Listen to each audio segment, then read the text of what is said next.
போறது? இன்னைக்கு வெள்ளிக்கிழமை. இப்ப மணி என்னாச்சு? 1:15. 1:30 மணிக்கு அவங்க நமாஸ் படிக்க போயிருவாங்க. அப்பதான் நம்ம உள்ள போக சரியான நேரம். கொஞ்சம் இரு.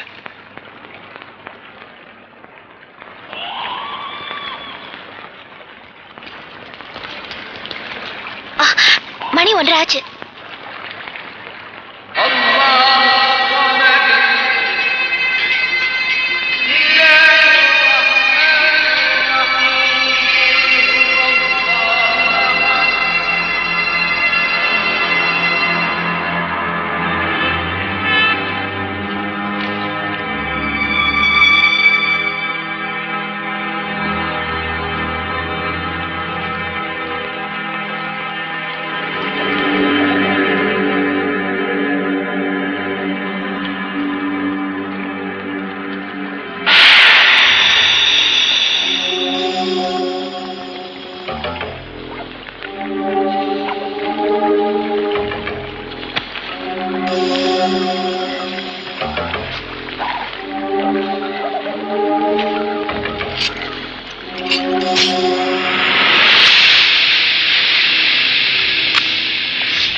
யார் நீங்க? எங்க இருந்து வரீங்க? மிலிட்டரியில இருந்தா போலீஸ்ல இருந்தா? நாங்க மிலிட்டரியும் இல்ல போலீஸும் இல்ல, மெட்ராஸ்ல இருந்து வரோம். என்ன எல்லாரும் இருக்காங்க? உங்க அப்பாவை காணுமே. ஷகிலா, டாடி டாடி நல்லா இருக்கீங்களா? இங்க எப்படிமா நீ வந்த? நான் சக்தி. சக்தி, நீயா இவ்வளவு என் கூட்டு வந்த? இல்ல மாமா, இதான் என் கூட வந்துச்சு. இந்த ஆபத்தான இடத்துக்கு ஏம்மா வந்தீங்க? உங்களை தீவிரவாதிங்க கிட்ட இருந்து மீட்டுட்டு போறதுக்கு. நீங்க எங்களை மீட்டுட்டு போறீங்களா? பின்ன ராணுவம் வரும்னு நினைச்சீங்களா? அது வராது. ராணுவம் ஏன் வராது? உங்களை அவன் எதுக்காக இங்க வச்சிருக்கான்னு தெரியாம எல்லாரும் குழம்பி போயிருக்காங்க. அது அந்த பிளட் கிளாட்டிங் மெடிசன் பத்தி அவங்களுக்கு தெரிஞ்சு போச்சு. அந்த ஃபார்முலா அவங்களுக்கு வேணுமாமா? என்னது? பல வருஷமா ராத்திரி பகல்ல கஷ்டப்பட்டு மேடம், அந்த மருந்தை கண்டுபிடிச்சாரு ஒரு சயின்டிஸ்ட். அவரை மட்டும் ஒப்படைச்சு நீங்க எல்லாம் போலாங்கிற அந்த பணிக்கரடி. அந்த சயின்டிஸ்ட் யாருன்னு இங்க யாருக்குமே தெரியாது. சயின்டிஸ்ட் யாருன்னு தெரிஞ்சிருந்தா அவரை காட்டி கொடுத்துட்டு எல்லாரும் எப்போ தப்பிச்சு போயிருப்பாங்க. Yes, I would have exposed him to terrorist. मैं अगर उनके बारे में जानता था सब कुछ बता देता. இங்க நடக்கிற அக்கிரமங்களை எல்லாம் பாக்கும்போது அந்த விஞ்ஞானியை காட்டி கொடுத்தலாமான்னு எனக்கும் தோணுச்சு. இங்க பாருங்க, துப்பாக்கியை நாம கண்டுபிடிக்கல, விஷவாயுவை நாம கண்டுபிடிக்கல, வெடிகுண்டையும் அணுகுண்டையும் ஏன் போதை மருந்து கூட நாம கண்டுபிடிக்கல. இப்படி மனுஷனை வதைக்கிற விஷயங்களை எல்லாம் கண்டுபிடிச்சது வெளிநாடு. ஆனா வேதாந்தம், சித்தாந்தம், யோகாசனம், ஆயுர்வேத மருத்துவம், சித்த மருத்துவம், இப்படி மனுஷனை வாழ வைக்கிற விஷயங்களை கண்டுபிடிச்சது நம்ம தாய் திருநாடு. அந்த வரிசையில நம்ம நாட்டு விஞ்ஞானி கண்டுபிடிச்ச மருந்து அற்புதமான மருந்து. அது மேல மேட் இன் சைனானோ அமெரிக்கானோ பாகிஸ்தானோ முத்திரை விடக்கூடாது. மேட் இன் இந்தியா தான் முத்திரை விடுகணும். அதுக்காக என்ன மாதிரி எத்தனை பேர் செத்தாலும் பரவாயில்ல. அம்பி, நீ மட்டும் முன்னாடியே வந்திருந்தா 3 உயிர் போகாம தப்பிச்சிருக்குமே. இப்ப மட்டும் என்ன, இவரு நம்ம எல்லாரையும் காப்பாத்த போறாரு. என்னங்க வளவளன்னு பேசிக்கிட்டு, கடல்ல தவிச்சிட்டு இருந்தவங்களுக்கு கட்டுமரம் மாதிரி சார் வந்திருக்காரு, அவரை போய் டிஸ்கரேஜ் பண்றீங்களே. என் தொழில் அப்படியே சொல்றீங்களே, என்ன பார்த்திருக்கீங்களா? உங்களை எங்கேயோ பார்த்திருக்கனே. மெட்ராஸில இருந்து தப்பிச்சு வந்தவங்களே நீங்க. உங்க போட்டோவெல்லாம் பேப்பர்ல பெருசு பெருசா வந்துச்சு. இவன் தான் ஃளைட் ஹைஜாக் பண்ணான். இவனால தான் நாங்க எல்லாரும் மாட்டிக்கிட்டோம். எங்களை மன்னிச்சிருங்க சார், தப்பு பண்ணிட்டோம். அதுக்கு பரிகாரமா இவங்க எல்லாரையும் காப்பாத்தி கொண்டு போறதுக்கு என்ன வேணாலும் செய்யணும். அதனால நாங்க தூக்குக்கு போனாலும் பரவாயில்ல. நல்லது. அப்ப நான் சொல்ற மாதிரி செய்யுங்க. நான் தான் சயின்டிஸ்ட் நம்ப வச்சு உங்க எல்லாரும் இங்க இருந்து அனுப்பிட போறேன். சக்தி, அப்ப நீ எப்படி வருவ? மாமா, ஒரு பாம்பு வழக்குள்ள நுழையுதுன்னா வெளியே போக வழி இருக்கான்னு தெரிஞ்சுக்கிட்டு தான் நுழையும். அந்த மாதிரி தான் நான். நோ நோ, இந்த கொலகாரங்க மத்தியில உன்னை தனியா விட்டு போனா அல்லாவே என்ன மன்னிக்க மாட்டேன்.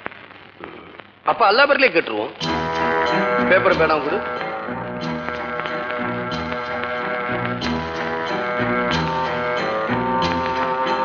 இந்த பாருங்க, ஒண்ணுல சரின்னு எழுதியிருக்கேன், இன்னொன்னுல சரியில்லைன்னு எழுதியிருக்கேன். இந்த 2 சீட்டையும் குளிக்க போடுறேன். சரின்னு வந்தா நான் சொல்றபடி கேட்க நீங்க தயாரா இருக்கணும். இந்தாங்க, அல்லா பேர்ல தொட்டு கொடுங்க. பெருசு, நீ தேவையில்லாம டென்ஷன் பண்ணிட்டு இருக்க. தயவு செய்து இந்த சீட்டை தொட்டு கொடு. இல்லாட்டி அந்த மூக்கே நம்மள 5 பேர் சீட்டை இன்னும் கொஞ்ச நேரத்துல கிழிச்சு போடுவாயா?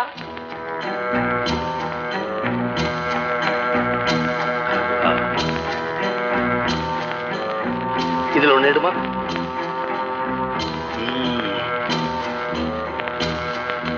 சரி, யா அல்லாஹ், உங்களை ஸ்ரீநகருக்கு பாதுகாப்பா கொண்டு போறதுக்கு ஒரு நம்பிக்கையான ஆள் வேணும். இதோ எங்க பைலட் சார் இருக்காரே.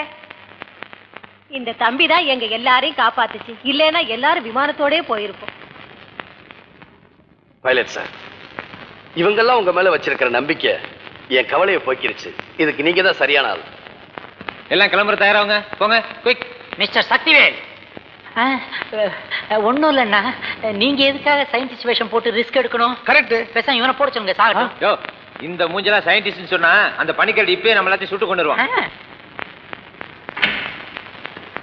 மாமா, ஃபார்முலா ஃபார்முலான்னு எல்லாரும் கேட்கறாங்களே, அது எப்படி இருக்கும்? டேய், அது இங்கிலீஷ் எழுத்துக்களை வச்சு போடுற கணக்கு மாதிரி, உனக்கு புரியாது. உங்களை மாதிரி நான் சயின்டிஸ்ட் ஆகி நான் இப்படி மாட்டிக்கிட்டா என்ன மாதிரி எவன் வந்து காப்பாத்துவான்? தானே தானே பர் லிக்கா கை, கானே வாலா கா நாம்னு குரான் சொல்லுது. என்னது? ஒவ்வொரு தானியத்தையும் மேலையும் அதை சாப்பிட்ற பேர் எழுதி இருக்குன்னு அர்த்தம். நீங்க சயின்டிஸ்ட் ஆகணும்னு எழுதி இருக்கு, நான் சண்டைக்காரன் ஆகணும்னு எழுதி இருக்கு.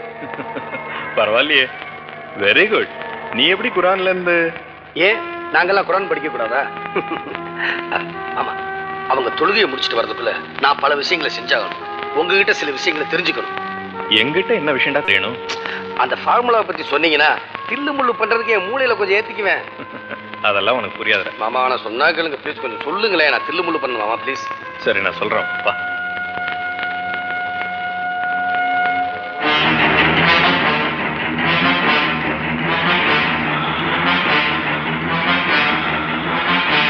நீதான் அந்த சயின்டிஸ்டா?